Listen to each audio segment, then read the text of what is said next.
And I want to talk about NHS heroes on the show this morning. I'm talking about someone who may have touched your life in some way when you or a family member have needed the help of the NHS, maybe a stay in hospital, maybe a GP. It could be a midwife, a doctor, a nurse. They don't necessarily have to have saved your life, just made a difference to you. We're talking about this because this morning we're hearing the story of Richard Berry. Now, when Richard collapsed at his home 5 days before his 70th birthday 2 years ago, he could not have known that he would end up spending the next 4 months in intensive care at the Royal Berkshire Hospital. That was a few years ago now, but last month I went to the Royal Berks and I actually met Richard and his wife Christine for the first time, who were actually returning to the ICU to donate a bladder scanner that they were paying for out of their own money because they'd had such an incredible experience there. It was an experience that was very emotional for them to go back, and also for the hospital staff who had helped to care for Richard for so long. Joining me in the studio is Richard, and also Melanie Gager, a nurse from ICU who helped with Richard's care. Thank you very much both for coming in this morning. It's lovely to see you. Richard, take me back to what happened then. So this was just a few days before your 70th birthday. From your point of view, what happened? Well, the day before all this happened, I had been sick about 13 times the previous day. Okay. And then the day it happened, in the morning I went into the bath, en suite, to be sick again. And I walked back out and just collapsed against the bed. My legs just gave way, and that was it. And presumably before this, you thought, oh, I've got a sickness bug, I've got a tummy bug going on, and you just thought it was something that was relatively normal. Exactly, yes. So what's your next memory then? Having collapsed, what do you next remember happening? Well, Christine obviously called the paramedics. I don't remember them at all. Yeah. I don't even remember getting downstairs. I do have a vague recollection of them putting me into the ambulance, but that was it. From then on, I didn't know anything for the next 2.5 months. Wow, 2.5 months. And Melanie, with a little bit of the medical perspective here, what was actually going on with Richard? It later transpired, maybe a day or so later, that he was diagnosed with Guillian-Barre Syndrome. Okay, which is what? Which is an uncommon illness that presents itself with paralysis, and it usually starts from your feet upwards, so it's an ascending paralysis. So it starts with pins and needles in your toes, and then you get wooden feeling legs, and then it means you can't grip anything with your fingers, and then it ascends up to your respiratory muscles, so you can't breathe, and that presentation usually takes about 6 to 10 days. Okay, so it's quite slow to build up to its maximum. Normally it is, but in Dick's case it was atypical, it was very fast. Right, okay. And from the perspective of the medical teams working at the Royal Berks at this stage then, when he came in, I guess it wasn't immediately obvious what it was, because it was quite an uncommon thing to be presenting with. And also, if you, as Dick's just said, it was on the back of having vomited for so many times before, so immediately as a medic you would think that was gastrointestinal problems. Yeah. So you wouldn't necessarily alert you to the fact that this was Guillian-Barre. And when he came in, how ill was he? You are a nurse who deals with the most critically ill patients really at the Royal Berkshire Hospital. Sort of on that scale, how seriously ill was he? So Dick first went to the emergency department where they reviewed him, and they were aware of the kind of the numbness then. And then he went to the clinical decision unit at that time, which has since changed. They were very quick, so that's not my department, but they were very quick and very astute to recognise that this ascending numbness was Guillian-Barre, so quickly brought him up to intensive care. And obviously, Richard, from your perspective, a lot of the information about that time has been given to you since you've come round, really, because you have no recollection, as you said, as to what happened from... You've got a vague recollection of going into the ambulance, but after that, nothing for 2.5 months. But how ill were you when you were in intensive care? I mean, were you in a coma? What was going on there? Well, apparently I was put into an induced coma. I don't know for how long. Melanie will probably tell you. I was put on on a life support machine. Had apparently had tubes in and out of me everywhere. Yeah. So much so that my younger son wouldn't come and see me first of all. How old is your younger son? He would have been 28. Okay. 28. But one of the nurses, Jane, I believe it was, took hold of his hand and sort of said, "I think you ought to see him." And so she brought him in, and he was. And that's the thing, isn't it? Yeah. This is why I find this story so interesting. I mean, obviously, it's about what you've gone through. It's the fact that you effectively hold the record for being the patient on the ICU for the longest. So, yes. Not a record everyone wants, I've got to admit. But it's also the thing that I witnessed when I saw you at the Royal Berks a few months ago when you came in was just the bond that you had with all of the nurses on that unit.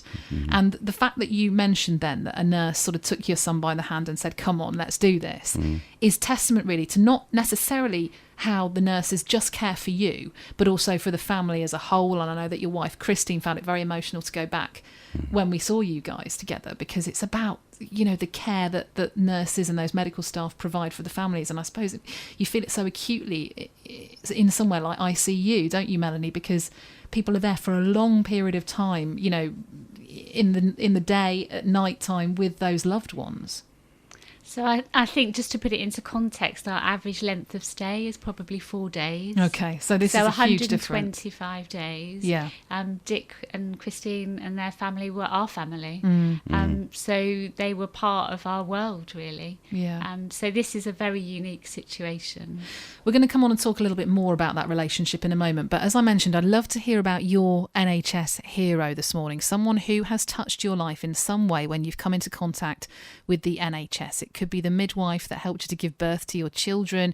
It could be a nurse that looked after you or a loved one in hospital. 0345 900 1041. I'm looking for your NHS heroes on the show this morning, someone who's made a real difference to you in the NHS. For me, hands down, it's got to be both of my midwives who assisted with the birth of my 2 children, who were incredible. One was called Kat, one was called Louise. I can remember exactly what they looked like, even though I only spent a few hours with them, 5 years ago in some cases.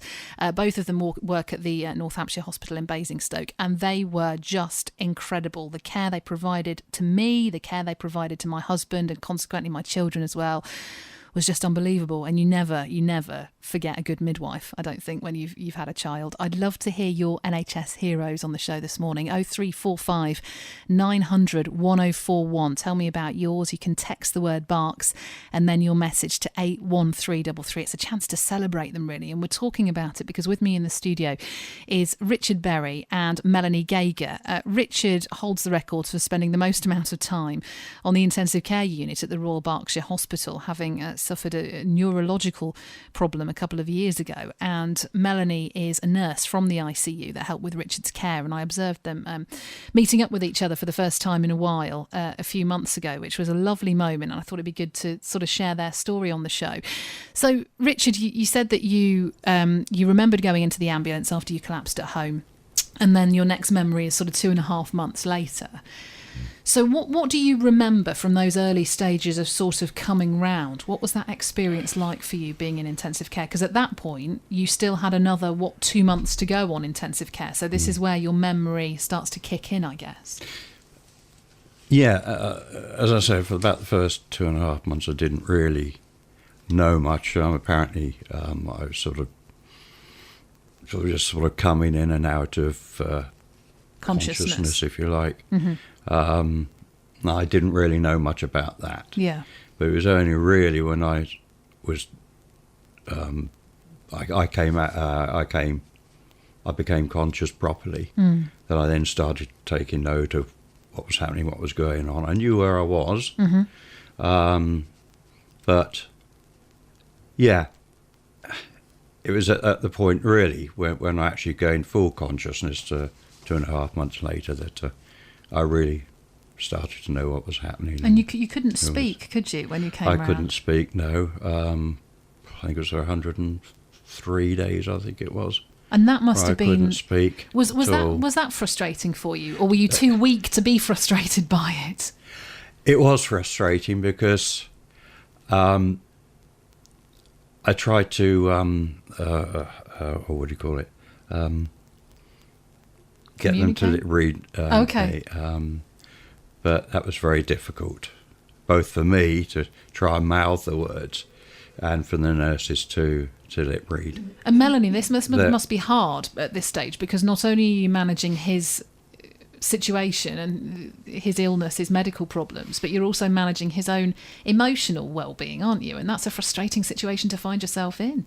It is incredible, actually, but I think this is where we rely very much on the families. So Christine came in pretty much every single day of Dick's stay with us, and his sons too. And so you get an idea of what the person is like through them. Yeah. And as Dick said, when he was trying to communicate, so within a day of him being admitted to hospital, a tracheostomy was put in because he needed help with his breathing. So from that day until 103 days later, he couldn't communicate with us at all. Yeah. And he did try to mouth words, and I remember it very clearly. But because the paralysis was up to his eyes, he couldn't blink sometimes, he couldn't mouth words, so we couldn't even lip read, which was we did have some very frustrating times.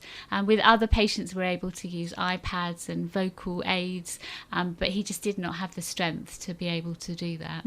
I remember when I met up with you guys a few months ago, there was some talk of trying to move him so that he had a view from his bed. Was that what? Yeah, tell me about that. What happened with that? That's right. So we just tried to make it as normal as possible. And so we put him in a bed area where we could turn his bed so it looked out onto the trees outside.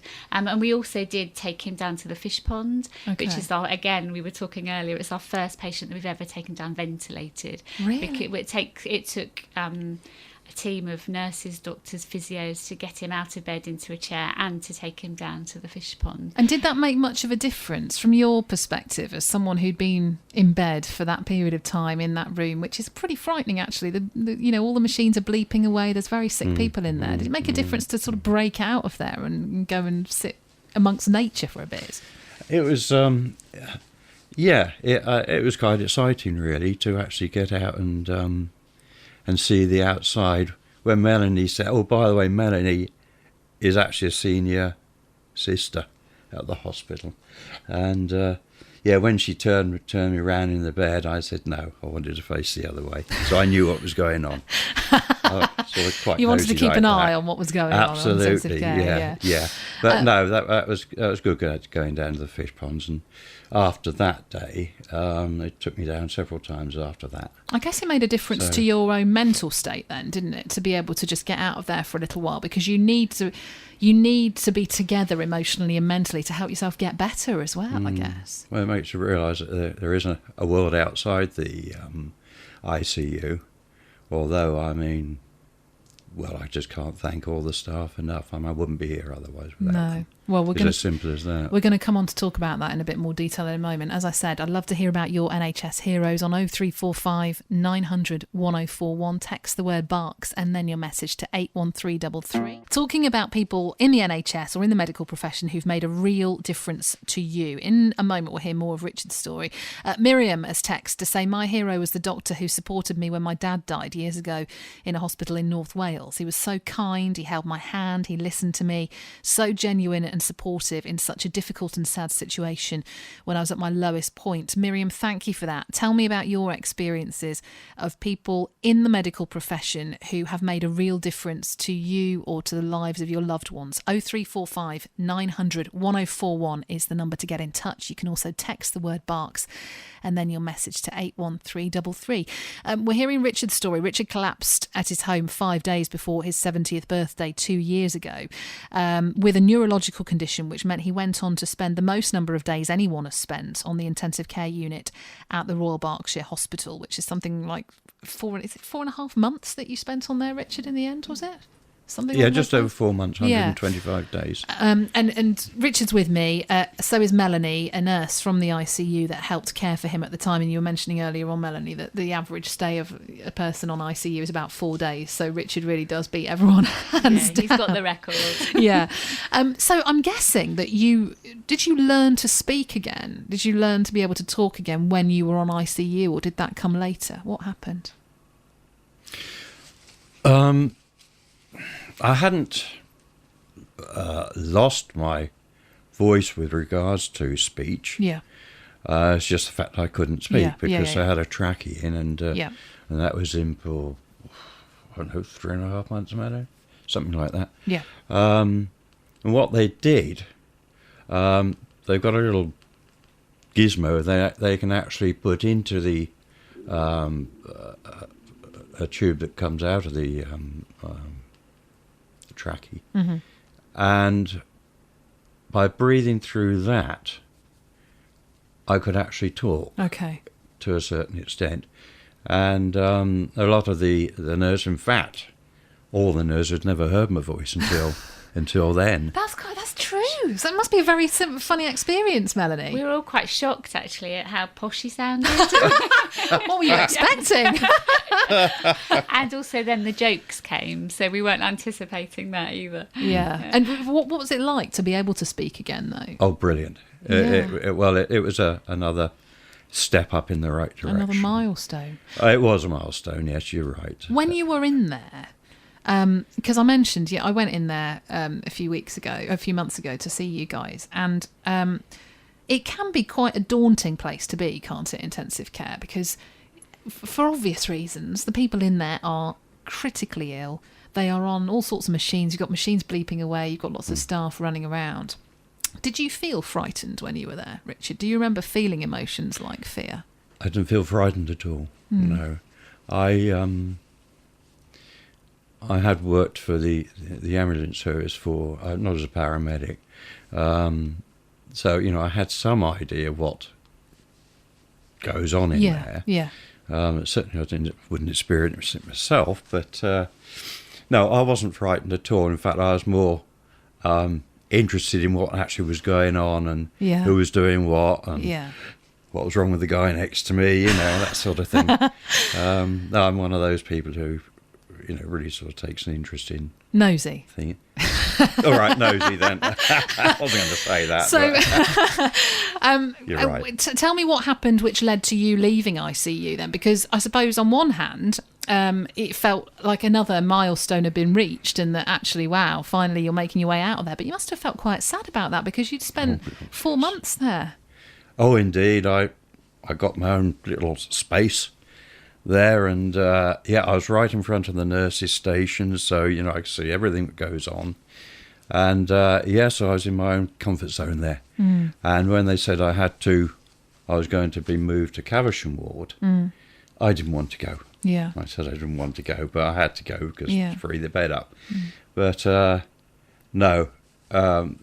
Also, of course, all the staff there, the consultants, doctors, nurses, everybody, all the ancillary staff, they all work as a team there. Yeah. And we got to know them so well, they became an extended part of the family, in actual fact. And Melanie, it must have been quite sad for you when Richard left. Yeah, it was on the cards for a few days before we actually got a bed available. So we were preparing for our anxiety and our loss. But actually, when he did leave, it's mixed emotions because you're so delighted after 125 days to be leaving intensive care, going on to that next stage of rehabilitation. But there was a great big hole missing from our workload and our kind of experience, really. And when you guys met up with each other a few months ago, I think it was the first time that you'd seen Richard walking, wasn't it? Because obviously you weren't able to do that last time, and that must have been brilliant. That was just incredible because the day that Dick left, he said, I will walk back into this unit. And that was the day it all happened. And that day there were so many of the staff there that cared for you. And it was just like welcoming, I said earlier, the prodigal son returning. It was just so amazing and so emotional. I know that you've sort of alluded to the fact today that you feel as though you wouldn't be here were it not I for wouldn't. them. It was as simple as that. Is it possible for you to put into words what they did for you? Is it possible for you to explain what difference they've made to your life, to Christine's life, to your son's life? Well, they kept me alive. It's as simple as that. I mean, what more can I say? They were so incredible with Christine and David and Peter, my two boys. They took them under their wing and told them exactly what was going on. And in one case, they took them into a room and said, might not make it that night. Because it is it's about more than just the medical care, isn't it, Melanie? That's the thing. And I suppose you trained for that, but you've been a nurse for the last 30 years, and I suspect it's only experience that gets you through that, isn't it? I think it's about being caring and compassionate and trying to see the situation through the patient's and the relative's eyes. And I think that coming back to intensive care, that actually boosts us. It helps us with our resilience and our robustness. So there has to be a kind of a feedback and a payback as well. There has to be a happy outcome somewhere along the line sometimes, just to keep you going. Yeah. And that was what that day was all about. That was them, Dick and Christine, giving back to us. And that's what then keeps you going. Because as well. do you take it on board when someone says to you, I wouldn't be here if it wasn't for you? Oh, absolutely. What does that mean when someone says that to you? I'm really good with words, and I've tried to quantify what that means, and I just cannot, because it's an emotion, it's a deep connection, it's that humanistic moment, and that's beyond medical. That's beyond the tasks and the organ support. That's the humanistic side of connecting with people in their lives and seeing the experience they have. Thank you so much, all of you, for coming in this morning and talking to me about your story, Richard. And I know that you're going from strength to strength, and it's great to see you mobile now, and it's just a world away, isn't it, from what happened a couple of years ago? Yes, yeah. I've still got. Well, I'm still on crutches at the moment, but I know Dr. Volman, who is the consultant of ICU. I have meetings with him every 6 months, and Melanie You're on the comes up. along, and one of the other sisters does. And he said, and this was about 4 months ago, that he hopes I should be walking properly within a year. Brilliant. What an incredible journey. Good to see you guys. Thank you very much for coming in.